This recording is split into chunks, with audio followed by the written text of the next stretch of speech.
The most historically significant thing that's ever happened to Bitcoin just happened. What, privacy at the protocol level and an increase in block size to end congestion, drastically lower transaction fees, and become peer-to-peer electronic cash? A spot Bitcoin ETF was finally approved.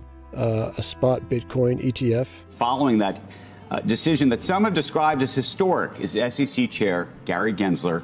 Chair Gensler, we appreciate you being with us.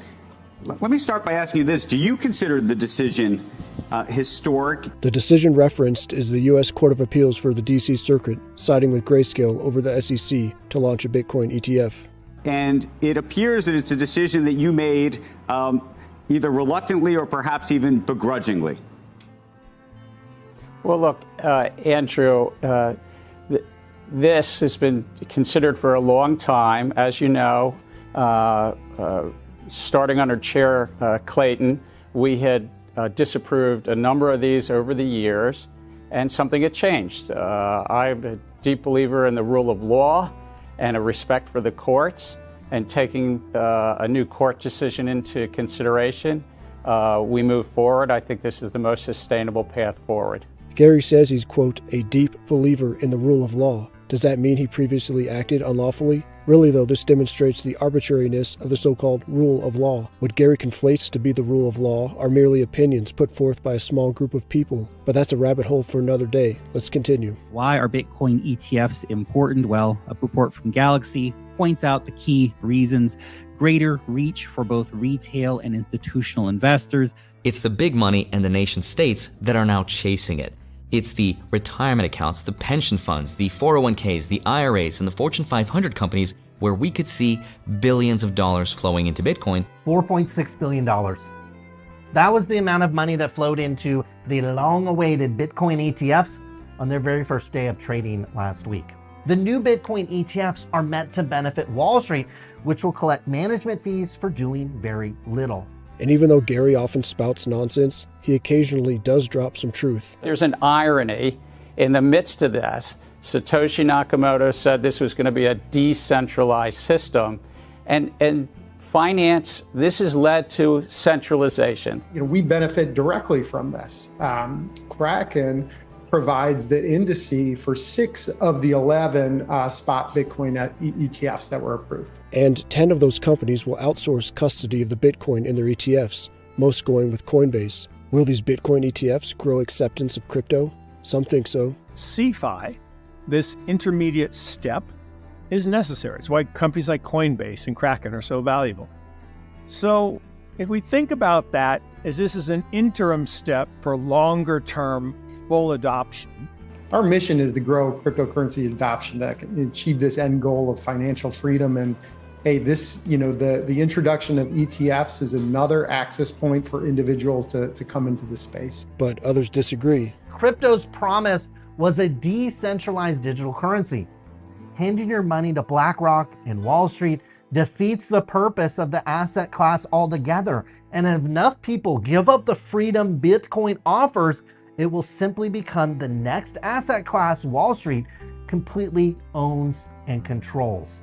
Indeed, this control by Wall Street and the regime is likely the aim. If we look historically, we see that the powers that be try to co-opt any perceived threat to then steer them, control them, and ultimately neuter them. In the United States, recent examples include the Occupy Wall Street and Tea Party movements, and going further back, the Civil Rights Movement and the Peace and Isolation movements. Is that why Bitcoin is now being embraced by the regime? What better way to control this technology than to buddy up to it, while ignoring and targeting crypto networks that could actually offer real competition? Perhaps, it ceased being useful as peer-to-peer electronic cash years ago. Again, Gary with some truth. Is it being used as a payment anywhere? Are we buying cups of coffee with it? Not really. Indeed, Bitcoin went from something that encouraged personal responsibility to now, with these Bitcoin ETFs, being protected by SIPC insurance. In a worst case scenario, if a firm were committing fraud and they were not actually purchasing the securities that you own, that's what the SIPC insurance would cover for you. Bitcoin ETFs are a long way removed from Bitcoin's disruptive roots as the first cryptocurrency. Oftentimes, with any endeavor, the first try doesn't succeed. How about we try again? How about we learn from Bitcoin's missteps? How about we bring to market a peer-to-peer electronic cash?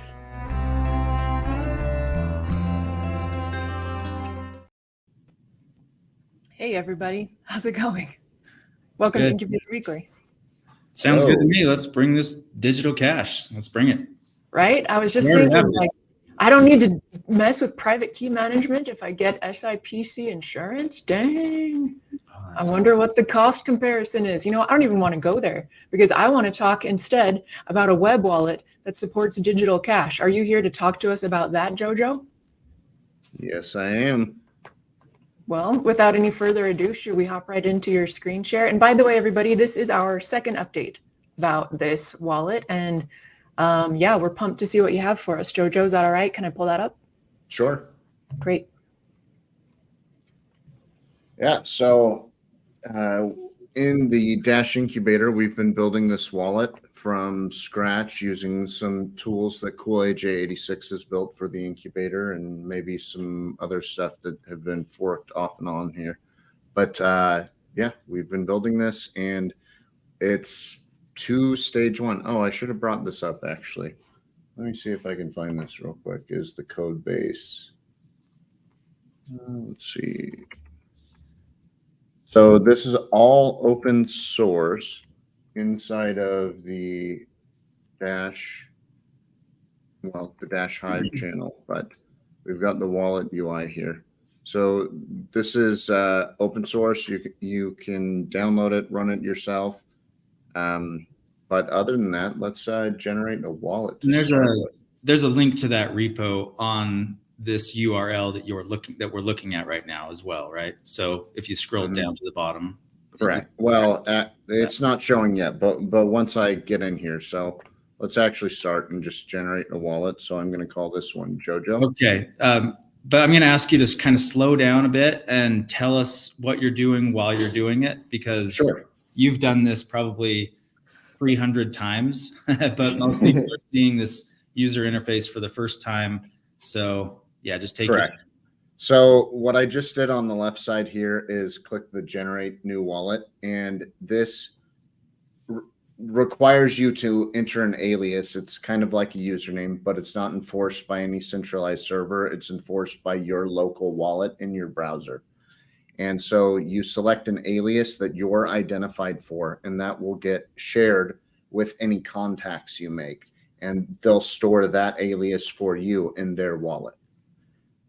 Okay, so I'm making a new wallet. I'm giving myself a name that I want to be known by with contacts that I share my contact information with. And so a lot of the functionality for this wallet is more in line with being a Venmo alternative. So it's like sending money to a username type of thing. But because we're not centralizing the username process, there's nothing backing that up other than when you pair with a contact, you're saying, hey, this is what I want to be called type of thing. And that can be overridden in the pairing process. Okay. So this one on the left, I'm generating a new wallet and I'm calling my alias. I clicked out. Let me start over. I'm calling my alias Jojo.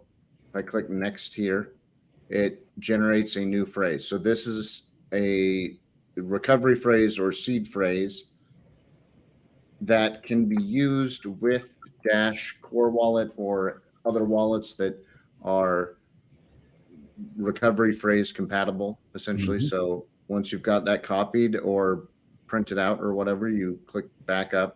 And then you have to get to this encryption phase. And with the encryption phase, this is a password for you, and your data inside your browser is encrypted using this. Beyond that, when you back up, the biggest feature from the last few days is we now have backup and recovery. And so your data will be encrypted with this right now. We may eventually have a feature where you can back it up without encryption, but that right now it's backed up and encrypted. So you need this password to restore your backed up data, essentially. Okay. So I'm just going to enter a short password there, and I'm going to click remember. If you don't click remember, it just asks you if you refresh to enter this encryption or decryption password again. I'm going to click encrypt, and that loads, and I've got a wallet here. Okay. I like the styling you've chosen. If I can just say that, Jojo, I like it's like clean and slick. I like it. And of course, I'm always a fan of dark mode as well. Yes, I am too. I can't take credit for the styling though. A lot of this was done by Nick. I've adjusted some of the design to suit things we had missed in the planning process, but most of this styling is from the Figma designs that another designer had made for the project. Fair enough. And this is the source code link that Brian was talking about. Yep. So that is in the wallet. You should easily be able to find it once you've generated or imported a wallet. So we've got a wallet here.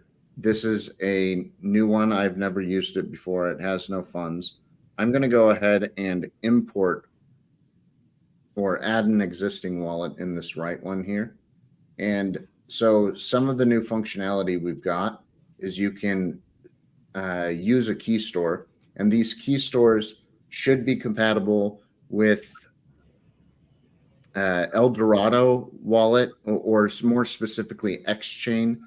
There's a framework or library called XChain that is used by, I believe, Eldorado and by Thor Wallet, and I'm sure many others. And they allow you to use a key store for your cryptocurrency. Now, what do you mean it should be compatible with it? Like one could monitor one's liquidity balance, or what do you mean? So if you've generated a wallet inside of Thorchain or not Thorchain, Thor Wallet or Eldorado, I don't think Maya itself handles this, but some of the interfaces create key stores. And so if you've used a key store with that and sent Dash to it, you can actually load your key store here and check your funds without going into one of the Maya interfaces. Okay, but this will only show Dash right now.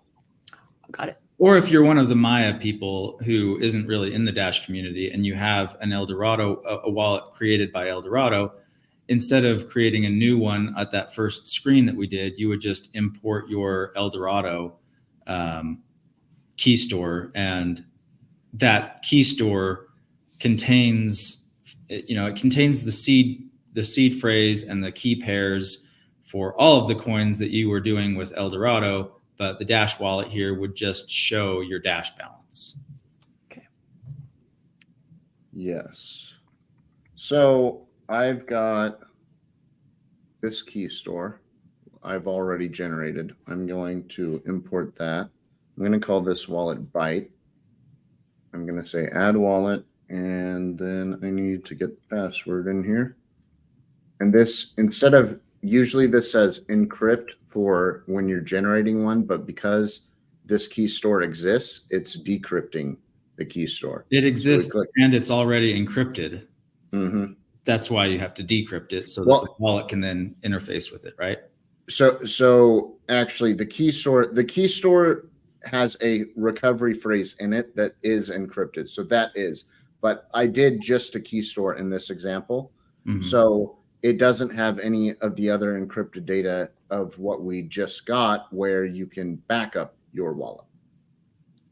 Okay. So we do now have the ability, and I suppose I should run through this, is you can add contacts here, and our backup wallet will back up all of your contacts. I believe all the addresses you've generated and several other things needed to run the web wallet. But I'm not going to do that yet. I'm going to pair these two wallets. So these are two different wallets. This is my local version here. It's at localhost, but it's running on my computer. This is the live version. It is a static site we're hosting. Other than just serving plain HTML, JavaScript, and CSS. There's no other background services there. It's just serving static files. And so we can go ahead and copy the URI here and paste it right there. And this begins the pairing process. And we can do the same thing here. And actually, maybe I won't do it here yet. So I'm going to click add. And one of the things I believe we've added since the last stream was if you had clicked out of here, there was no way to finish this pairing. But now, if say Jojo here, so this wallet on the left, forgot to send their pairing code, you can actually go in and get your pairing code. Oh, not there. Where is it?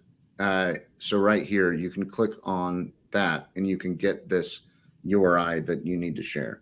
And so you can actually finish the pairing with the other person. I'm going to add a name here and say add contact. So now I have both of these wallets paired together, and I can send funds between them. So there is a small amount of funds. I guess it is in the gray in this wallet, but I could send some funds from this one to this new account and say 2.1. And does it send to the same address every time, or it creates a new address every time? No, it should increment the address every time. So, okay. So it's like the HD type stuff. Actually, that should have updated. There we go. Yeah, it's an HD wallet under the hood. So that's it'd be relatively simple to do this if you were just coding one address behind this username, but it's actually exchanging X pub keys, and each wallet's generating new addresses for each subsequent transaction, just like you would expect, or hopefully expect at this point. So Jojobyte, I have a web wallet on my side of things right now. Do you want to, can I pair with you to send you some funds so that you have more, so you have some digits in the white instead of sure. gray? Yeah, sure. Okay. So how would we go about that process? So you're the other edge of the universe, and I want to pair with you. If you've got this link pulled up, the backup restore wallet, I can share that again if you don't have it. I do, and I've logged into my wallet already. Okay, cool. I have not paired any contacts, so I'm basically working fresh here.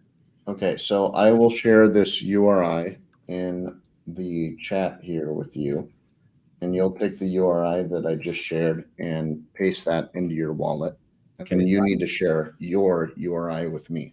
So you've just copied some text. I'm copying it, and it then I'm going into my web wallet, and I'm going new contact. I'm clicking new contact, and then I'm pasting that in, and it brings in your preferred alias, Jojo, and I can put Jojo in as the contact name if I want to use something other than your alias.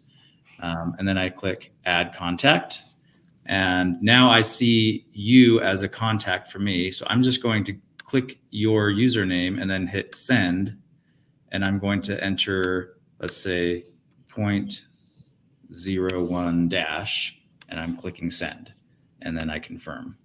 So hopefully that will come over to your side momentarily. Yeah, so that should come in here, but I haven't finished pairing with Ryan. So I need to give you my my pairing. I should be able to see those funds regardless. Okay. Yeah, so look at that. I'm actually not sure why that didn't update. Not a fee deduction there, or am I wrong? Tell me about the fees.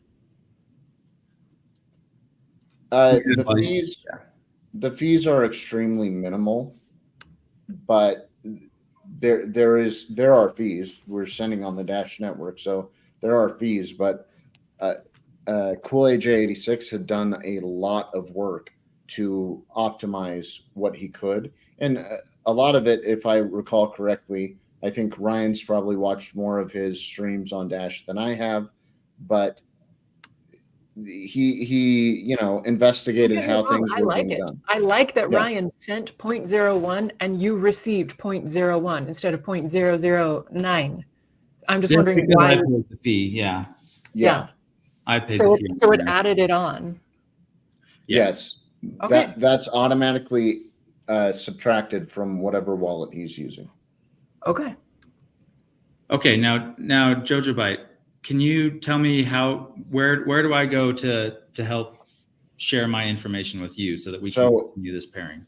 Inside your wallet, you would click the Jojo contact, and you would click the avatar little icon here. Okay. And that should show you the pairing information. Copy URI, and then I'm sharing that with you over StreamYard.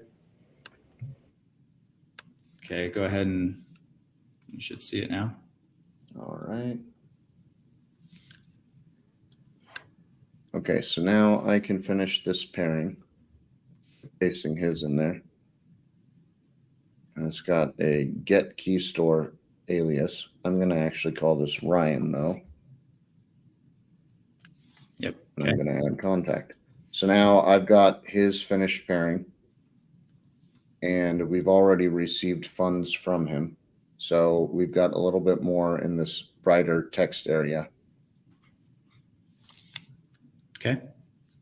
And so I could send funds back to him as well. I could go here and click send, but you can also do it from these buttons. You can just select the contact here.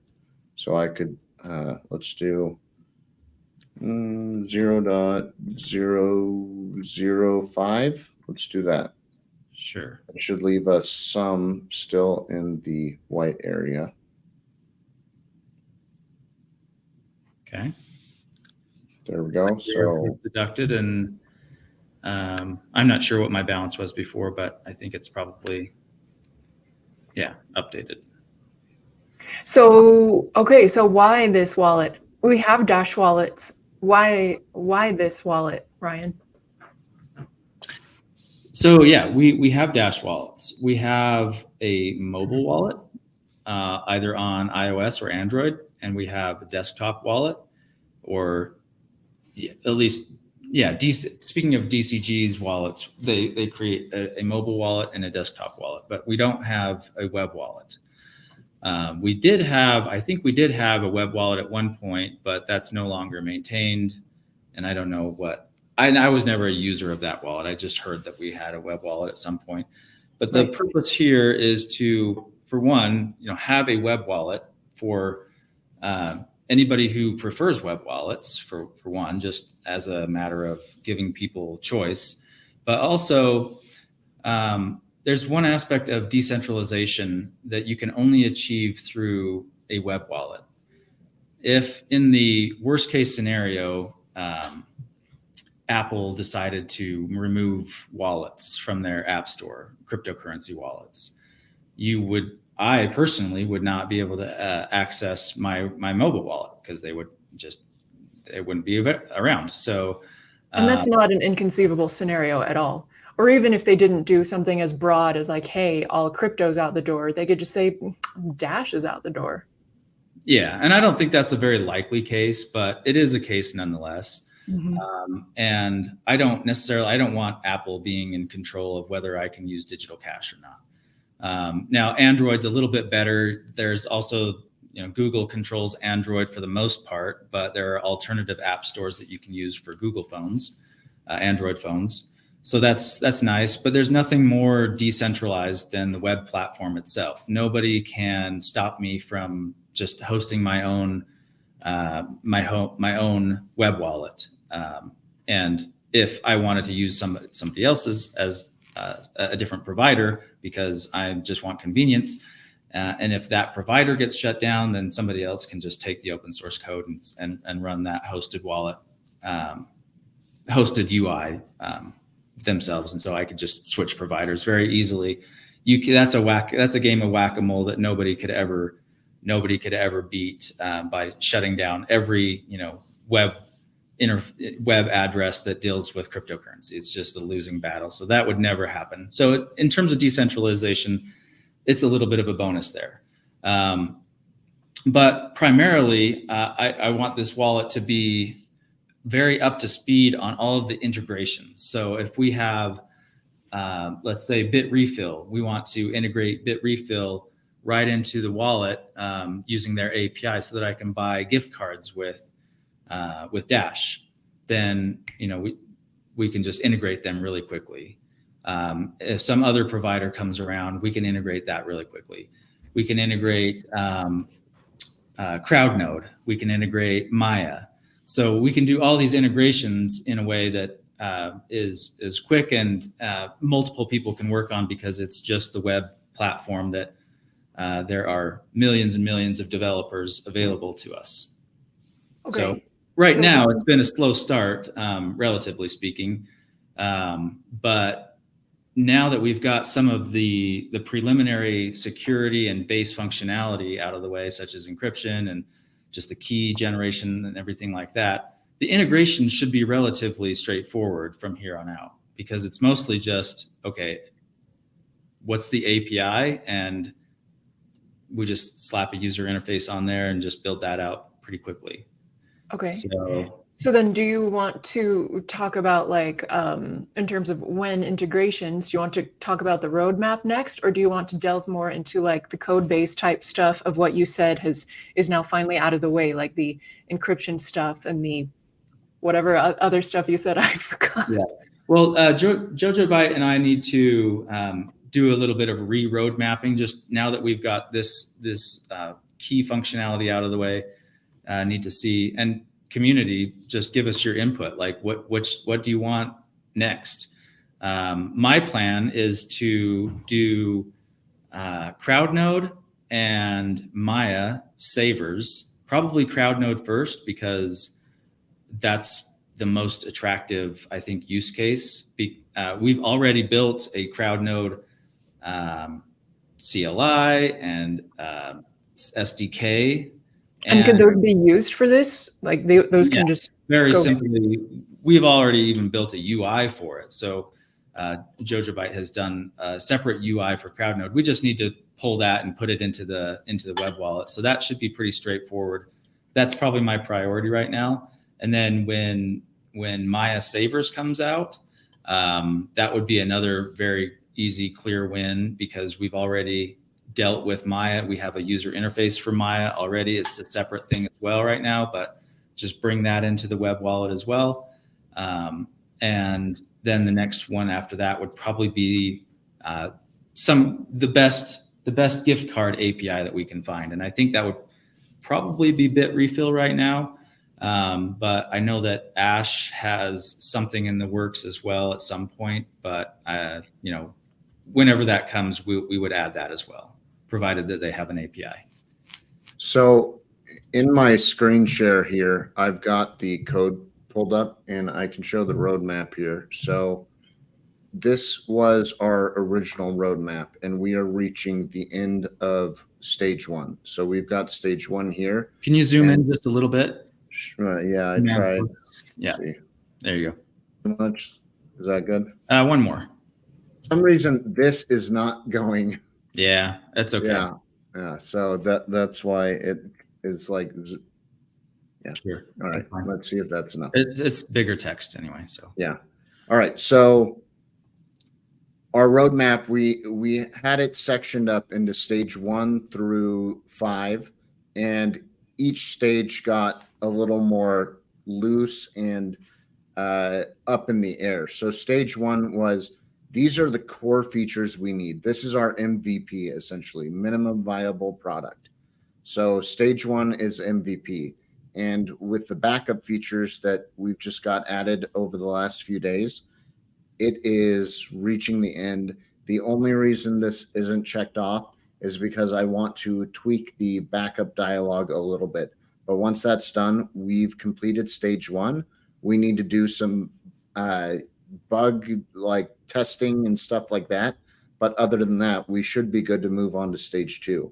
However, that's where Ryan is saying we should, he and I and anyone else involved in the community that's interested in this should, voice their opinions of what is higher priority. So a lot of this was done. For example, I don't think Maya was released with Dash when we were planning this. Right. So I think we knew it was a possibility, but when it was up in the air, there was no sense saying this is going to be our next feature. Right. But now that it's released and we can integrate it and we've done testing with it and we know how to integrate, that might be higher priority. It might very well be the next thing we do. And so, that's where Ryan and I probably need to reorder this to move things around to like, what should be stage 2? Should stage 2 be this long? Should we try and shorten it to just a couple things? Should we, there's a lot here that can be done, but all in all, stage 1 was the biggest stage just because we had to get all of the core groundwork done and, the foundation laid for the rest of it. And to your point, Ryan, the advantage to doing this as a web wallet is we don't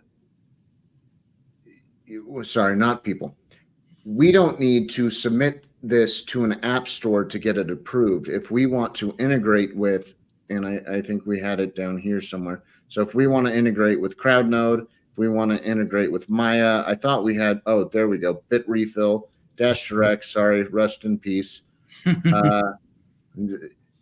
That proves how long this has been planned, as Dash Direct is still on there. That makes me sad. But if we want to integrate with any of these, we don't need to submit it for approval to an app store. We can also just do that integration. Exactly. And also, I don't know if it's on there or not, but CoinJoin, we do want to support as well. So we'll need to put that somewhere in the web wallet, but we need to figure out the CoinJoin. We got, I think, like 7/8 of the way through the CoinJoin protocol using, JavaScript on the back end. And so we need to finish that because it wasn't documented, but now that we have, so we had to figure out like what the CoinJoin protocol was at very low level, just using bits and bytes and things like that. And it was a lot of work. But now that we have the Python implementation in the Electrum done, we can use that to see, okay, what was that last little bit that we weren't quite getting to finish that CoinJoin protocol. And then we'll integrate that as well. So, and we can also look then at the mobile wallets that DCG is putting out to see what that implementation is, because it's a little tricky. We're looking at just the C++ code. So anyway, that's on the roadmap as well, but we need to put it in a certain place. So Jojobyte, can we continue with the demo and just show a little bit of like the backup features and clearing or disconnecting the wallet, just so that we have more or less a whole demo complete? Yeah. Yep. So I'm going to back up this wallet first. So we've got. And what does that mean? It will back up all the data that is stored in the browser. So right now, if you clear your browser, and I'm using private browser tabs. So if I just close this, everything in here is gone. If I didn't back up that recovery phrase, it's really, really gone. Mm-hmm. Like we're not storing that. There ain't no backups for you. This is not being sent to our server. It's all client side. Phrase, yeah, it's all client side. It's all happening on your side in your browser. So there is no backup on some server that we can get for you. Yeah, so we don't even have a server. The only thing our server does in this case is serves a static web page. This is not a back end, front end kind of application. This is a static web page that you only interface with on the client side for all the security related things. That's why it's secure. Correct. Yep. So backing up entails grabbing all of that data and putting it into a JSON file. And then you're able to import it. Actually, let me show locking first. So I can now lock the wallet, and that just puts us into a state where it no longer has the encryption password. And if you refresh, it won't log back in. So I refresh, you can probably tell, but there's no encryption password. So until I enter that again, you can't get access to the information the wallet needs to run. So that's what lock does. Disconnect would clear it, but let's back it up first before we do that. So I'm going to click back up here. Backup now shows the recovery phrase. Let's see here. So this is presuming that you hadn't written it down the first time that showed it? Correct. And all of this stuff can be tweaked. Like, for example, it might be nice to hide those words by default and then have a little show button or something. But those are just finer details that we can always add later. Yeah, so that dialog was slightly updated from the one over here. So this one still says new wallet, for example, and this one actually shows backup wallet. And this is part of why I haven't completed it, is instead of showing this, I think you should have to re-enter. Even if it's stored temporarily in the browser, I think you should have to re-enter your decryption password to see the recovery phrase. At least that's where I stand. Maybe Ryan disagrees. Yeah, we'll talk about it later. Yeah, this should show a couple different buttons, and that's what I'm planning to do that I wasn't able to get done before this presentation. But it should show a backup key store, so you can get just the key store. It will do a full backup, so all the data that file just downloaded does. And then it should also do the show key phrase, I think, or show recovery phrase. But that's interface elements that I just still need to update. And that, does that back up your contacts as well? Yes, the backup right now backs up your contacts, the full wallet backup. So I can go ahead and disconnect this wallet. And actually, I'll do this. So these are two different browsers. I think this one is the nightly version, and this one is the normal version of Brave. So they're completely different browsers. If I disconnect them, I can come into add existing here, and I can select and go here. And you selected backup there, not so the key phrase, key store. This is actually one giant button. So it doesn't matter which one you click, actually. It's just opening the same dialog. But the key thing here is now you're actually selecting a file that was a backup file, not a key store file. And it figures out, oh, this is a backup file. And so it pre-filled my alias, for example. This was Jojo, and this one was Byte before. And so it figured out my alias. And if I click add, it's telling me to decrypt it. So I enter the password there.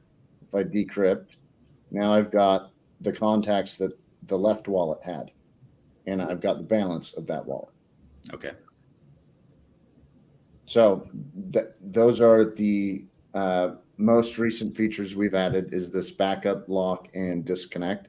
And so you could presumably, like, if you really wanted to, you could walk around with a USB stick. You could go to the public library. You could plug your USB stick in and deal with your wallet stuff there, and then clear the wallet from there without any kind of security holes.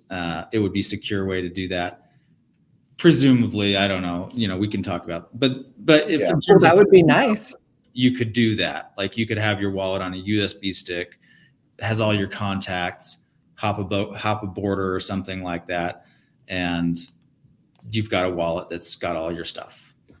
Theoretically, yes. I don't know if I would do that, but yes. Yeah, I'm not suggesting it's 100% secure to do this at a public library. I'm just saying, in terms of functionality and in terms of the encryption and everything, and the fact that this is client-side browser stuff, in theory, we could make it work and securely. Yeah. Yep. Well, I think that anything that takes us more in the direction of not needing special hardware to feel at least pretty reasonably secure is great, especially since Trezor lost their minds and decided that Dash is not an actual coin, quote unquote. And that actually reminds me, since you both said that you were seeking community input as far as what happens to the wallet next, I mean, obviously we've seen on the roadmap, you have, the Crowdnode, the gift cards, the Maya, and that's all cool, that's all righteous. And I just wonder if this would be an appropriate time for me to bring up something I've brought up before, and it seems almost crazy to me that we don't have this in the ecosystem right now, because the benefits to me of multi-sig are at least twofold. The first fold being it helps less than perfectly tech savvy people to be able to hold their private keys. As I've brought up on the show before, there is someone who is close to me who was trying to hold his own Dash. He misplaced the private keys. And I feel at least partially responsible for that because I was the one who set him up with his wallet. And at the time, I thought, dang, it would be nice if, I and maybe another family member were able to hold like a 2 of 3 on this individual's funds so that if he misplaces his stuff, we can recover it for him. But we didn't, and his funds are gone. And then the second fold benefit of multi-sig that I can see is protection against a $5 wrench attack, right? Because if someone is trying to hold their own private keys, not being like, oh, you keep it Coinbase, you keep it Kraken, then what is to protect them from the $5 wrench attack, if not knowing that other people need to also be $5 wrench attacked at the same time to take their funds? Okay, so a couple things I would say about this. The first scenario that you mentioned, I would say the best way to handle that is for you to have kept a backup of the 12-word phrase. That's not necessarily a multi-sig scenario where you would need multi-sig to help protect a trusted individual that you both trust each other, and you just think that maybe he will lose his keys. The best case scenario for that is to just use you keep a backup of the 12-word keys. If he trusts that you're not going to take his money, you're the one that presumably gave it to him. The second thing is the $5 wrench attack thing. You kind of have to think about this in terms of cash as well. How many of us are getting $5 wrench attacked with cash right now? And if you are, what is the $5 wrench attack? I haven't heard of this. That's when I come to you and I say, give me your money, give me your seed phrase right now, or else I'm going to hit you over the head with this wrench. Okay. Yeah. So it's just, somebody attacks me because they know, and the risk is elevated in cryptocurrency because if I go to a merchant and I spend some money and they can see that I just spent from, they've got a little widget on their computer that just basically pull up a block explorer and see that the transaction that I just got funded with for the coffee, me, the merchant, I can see that came from an address that had 1,000 Dash. I'm just breaking up my masternode. I'm buying coffee for the first time. They might say, oh, can you come over here? I need to look at something, and take you to the back alley and say, okay, give me that wallet right now. And they wouldn't be able to necessarily do that if they saw that you just had $20 in your wallet. Like, they wouldn't do that. That's just a dumb thing to do. But if you had $3,000 or $30,000, then becomes more likely.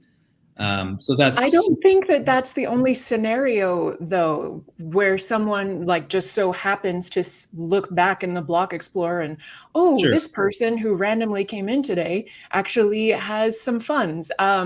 I'm thinking more about stories where just well-known crypto people who are suspected of having fat stacks because of their position in life, what they do, that those people have been targeted, not as a matter of happenstance by a cashier, but as a matter of planning by someone who puts effort into targeting this person.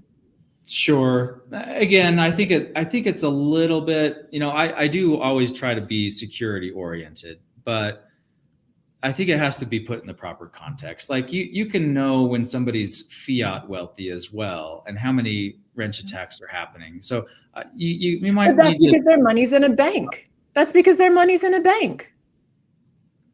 This is true. So you're talking about self-custody is the distinguishing factor here, not necessarily crypto versus fiat, but the fact that it's self-custody.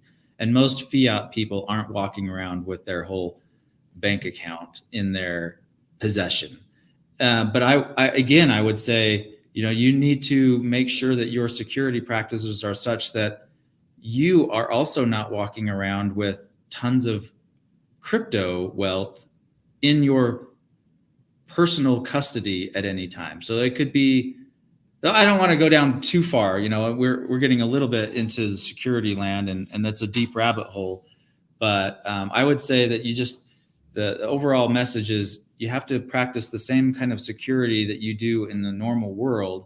And sometimes that means, you only keep what you're comfortable with on your person at any time.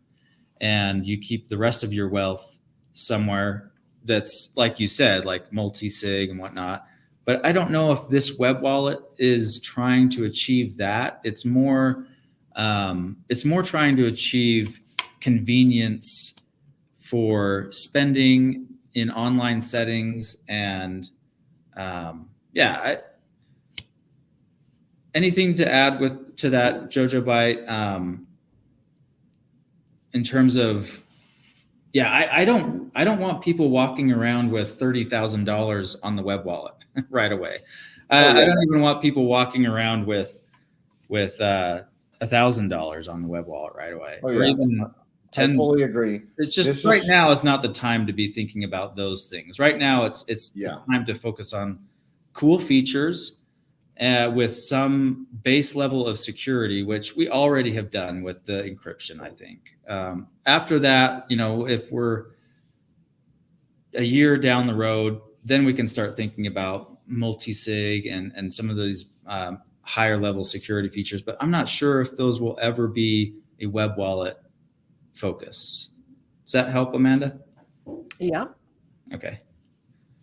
As far as where I land on that, I would agree. This is still definitely alpha stage software. Even as we reach stage 1, this is where we need to do some bug testing. It might be a beta stage at some point soon, but until all the bugs that we can find are flushed out, I would not say this is a stick $1,000 worth of Dash in this. But even then, I would generally use this in scenarios with probably less than 1,000. Like maybe I'd use up to $100, but like I personally am not doing things on a day-to-day basis where I need more than probably, $50 to $100 of Dash. So I would use this in scenarios where it's like, oh, I'm going out to lunch with some friends. I might need some funds. I'll send a little bit more to my web wallet so that it's in there if I want to pay them back, type of thing. But eventually we do have some features that would be more like savings. Like if we're doing the Crowdnode or Maya stuff and you're using this to store those, well, you're not, that's the reality. You're not really storing funds in this. It's all attached to your recovery phrase. So you can do these interactions with Crowdnode or Maya, and it's not stored in this wallet. As long as your browser's cleared, you're fine. But I would never use this in a scenario where it's got, you're walking around with your cell phone in your pocket connected to your recovery phrase that has, an entire masternode's worth of Dash on it. Like that's irresponsible. In the same way, I would never walk around with $30,000 in my pocket unless I'm going to buy a car or something and know I'm going to spend it immediately, type of thing. Like that's just irresponsible. Okay.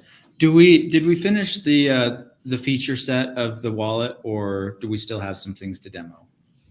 No, I believe we demoed everything here. Okay. Do you want to look at the code? Let's maybe take a brief look at the code base. Just, I want people to get an idea of, what this looks like under the hood for those that are interested, because this is the incubator after all, and we're always welcoming contributions. So this is just as you're getting stuff ready.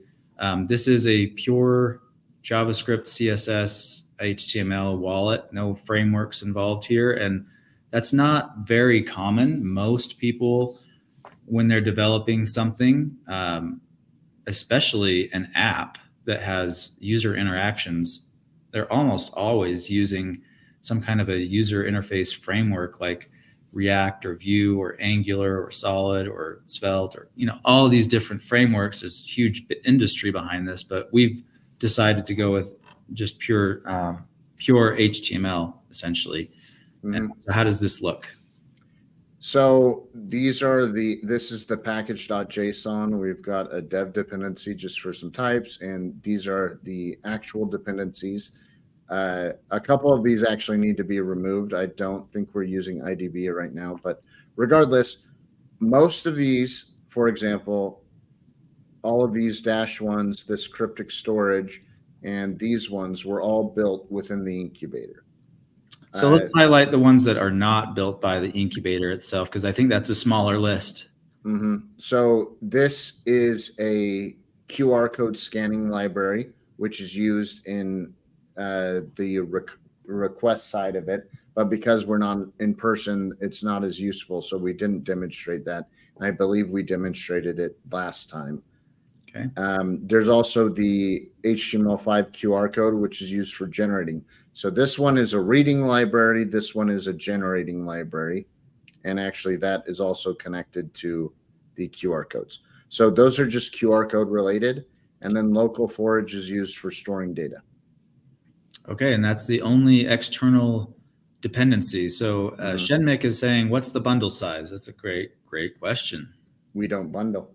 We do not bundle. Vanilla. This is shipped without bundling, without a bundling process. You just ship the HTML file.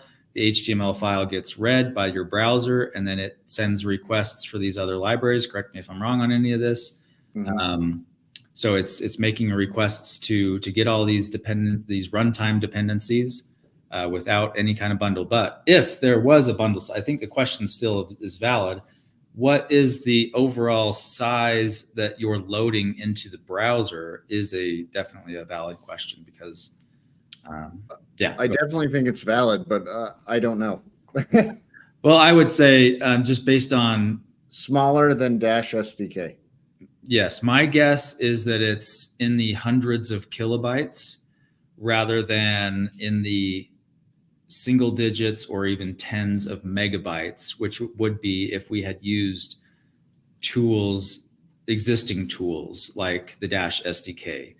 And that is why we've spent so much time building some of these things from scratch, because I'm not going to ask my users to wait tens of seconds and download megabytes of data just to load a wallet. So as far as road mapping goes as well, do we plan on adding Dash platform support to this bundle or suite of tools? Yes, we do.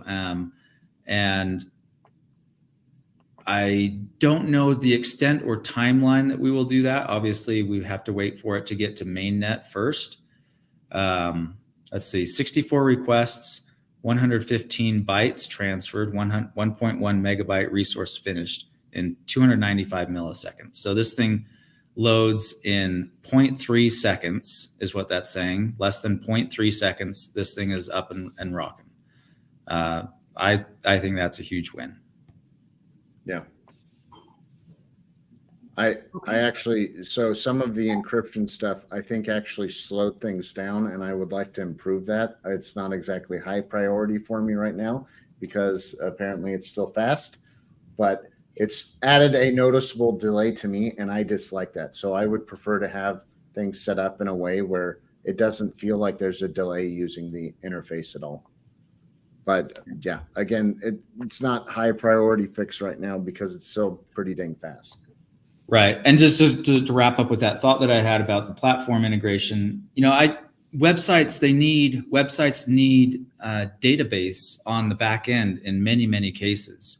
And that the whole thing with Dash Platform is, can we give web developers an easy to use database as a service where you pay using Dash, and then you get to store data on the Dash platform instead of going through the whole mess of setting up a server and then having the server connect to a database. And like, it is pretty typical development work, but it would be really sweet if we could really offer a very slick user or developer experience where developers that maybe are only familiar with HTML, CSS, and JavaScript, they can now have a full stack application using Dash Platform on the back end, and then have their website, their web app, be a simple static HTML page, just like our wallet is.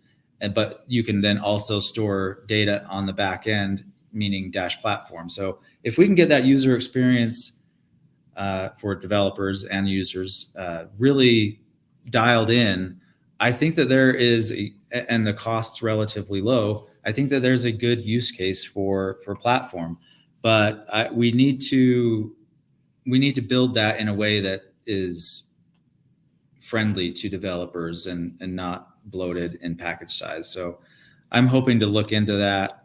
How can we use our tools or build some additional tools to contact and store and retrieve data from Dash Platform in a much lighter weight way than we have with the Dash SDK. That's something I'm going to be looking into. Okay.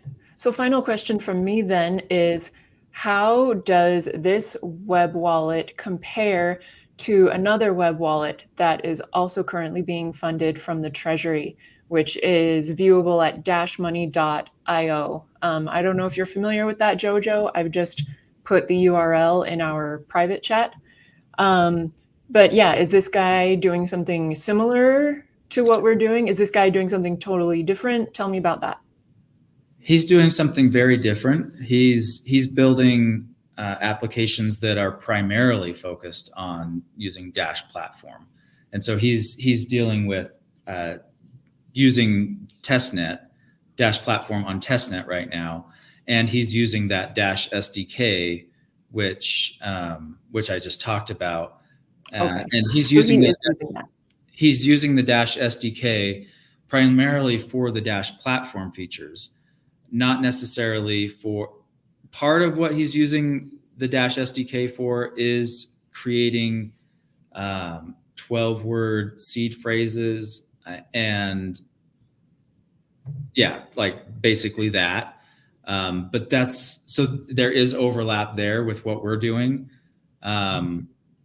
But that's, I think, the only non-platform feature that he's really using. I don't think any of his products are sending Dash on layer 1 to different people. He's trying to get platform credit transfers and things like that, and storing data on Dash Platform. So mostly not overlapping efforts there, but yeah, like if Shenmik wants to kind of analyze this the same way he analyzed our web app, it would be interesting to see what the results would be.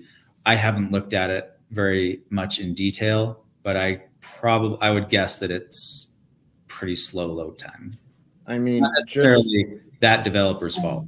Just with dev tools, it has a lot of API requests, it looks like, for testnet, and then it also says 14.9 megabytes transferred, and actually as I was reading that, it updated to 15.5, so it did something without me interacting with it.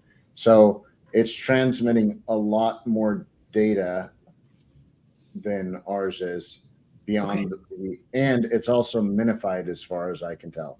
So one of the things we had mentioned was We're not bundling this at all. So that means no minification. That 1.1 is not being optimized from a bundle perspective. So we could probably drop that 1.1 down to, my guess is under 500 kilobytes, probably even more, just with minification. But we're trying to be as open and transparent as possible with the code, and that's why we're not bundling it right now. Okay. Yeah. Well, thanks for those overviews. I have clicked through that whole website, incidentally, through the dashmoney.io. And yeah, whether it's platform related or website related, I don't know. But yes, you're right. The load times are considerable. Okay, well, thanks for that. Does anybody, without any final comments, I think that closes us up for this week. No, I think the only final comment would be that I would like to have another update on the web wallet maybe a month or so from now, and depending on scheduling and whatnot, I think we could get some of these integrations that we've talked about knocked out. For sure. Yeah. That'd be righteous. All right, thanks for joining us, everyone. We'll see you next week. Bye. See you, everyone. Bye. See ya.